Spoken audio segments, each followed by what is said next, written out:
Core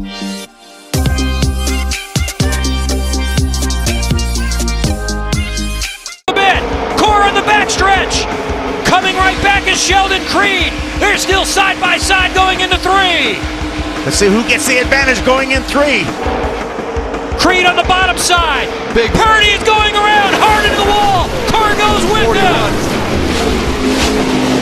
Caution. And we'll try again. Michael Self, Willie Mullins are the first 2 cars to get through there.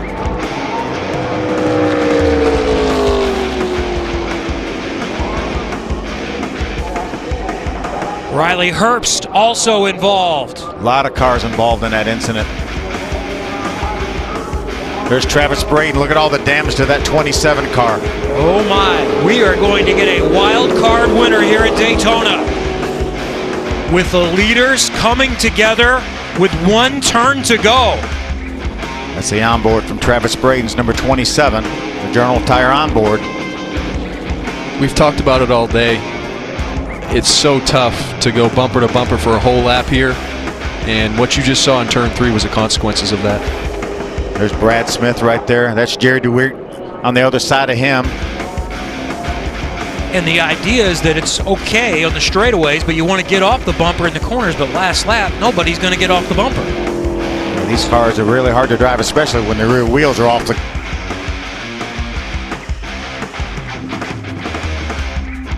Maybe some double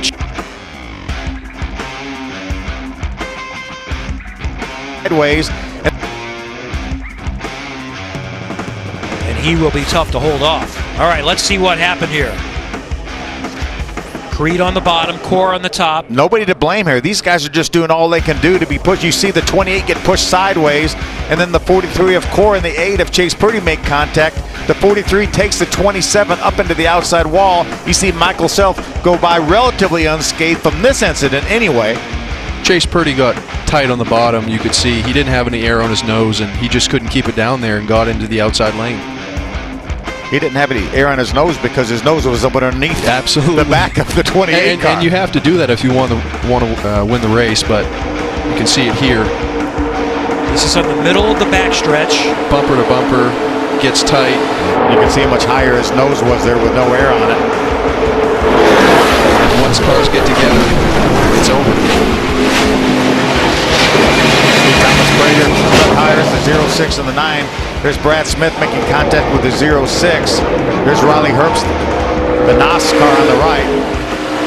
I think we're going to need to count the cars that haven't made contact. Yeah, exactly. There's Travis Braden's on board. Nowhere to go. Absolutely nowhere to go.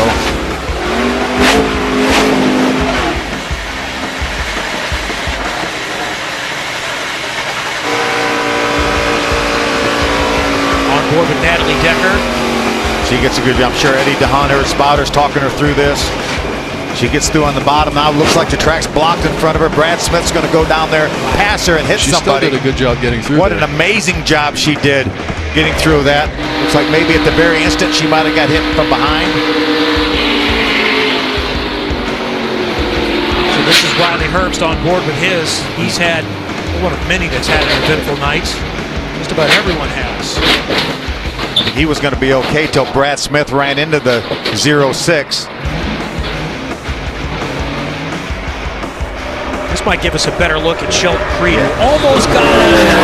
Tried to hang on to the spin and then I presume just went through the grass. Yeah, spins down through the grass. If he kept that car going though and kept it rolling and is going to restart in the 4th position, then he still has a shot at this.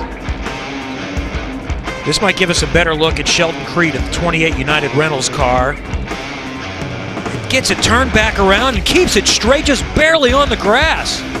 Does not even spin. He may even get to line up in front of Noah Gregson. Right now our scoring monitor shows Noah Gregson. Depends if ARCA deems that he was maintaining speed and when the caution flag came out. Look at the damage. The 06 into the windshield of Riley Herbst. As a former car owner, how much are you thinking when you see these? How expensive just this is? Dollar signs. Just dollar signs. I mean, after the fact, you think about trying to get that trophy first. Yeah.